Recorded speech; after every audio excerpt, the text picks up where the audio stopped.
Miezi michache iliyopita tulikuletea taarifa ya kuanza kwa ujenzi wa bohari mpya ya mafuta ni hapa Wesha kisiwani Pemba.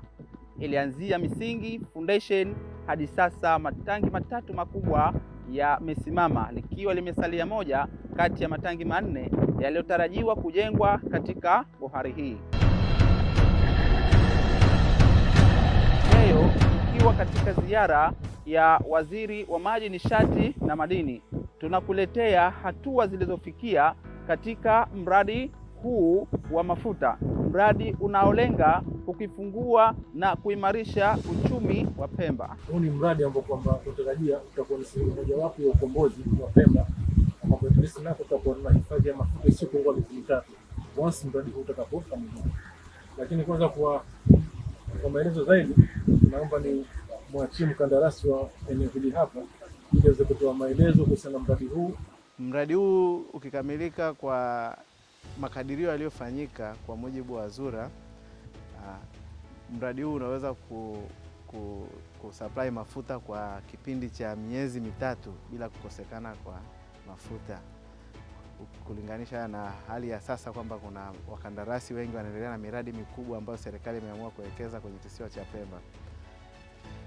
Depoti hii imejengwa kisasa sana, itakuwa ina mfumo wa uzimaji moto, pia itakuwa na mfumo wa uchujaji wa mafuta endapo yatamwagika, basi itakuwa kuna ile system ya kuweza kufanya separation. Itakuwa na separator ambazo zinakuwa kazi yake ni kufanya separation. Kwa mradi ulipofikia sasa ni kama 75% ya mradi kufikia hatua ya kukamilika, lakini erection ya tenki zote zimekamilika 3. Tenki moja litajengwa baadaye.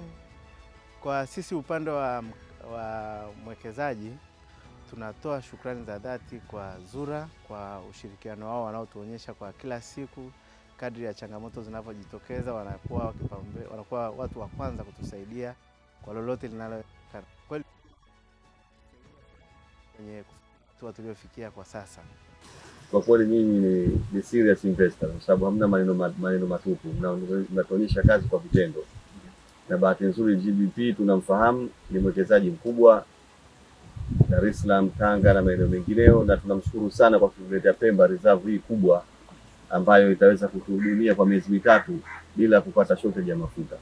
Tunaona maeneo mengine tunakwenda kila siku tunarudi wako vile vile, lakini huyu nimekuja na foundation ndio unaona madude kishasimamishia.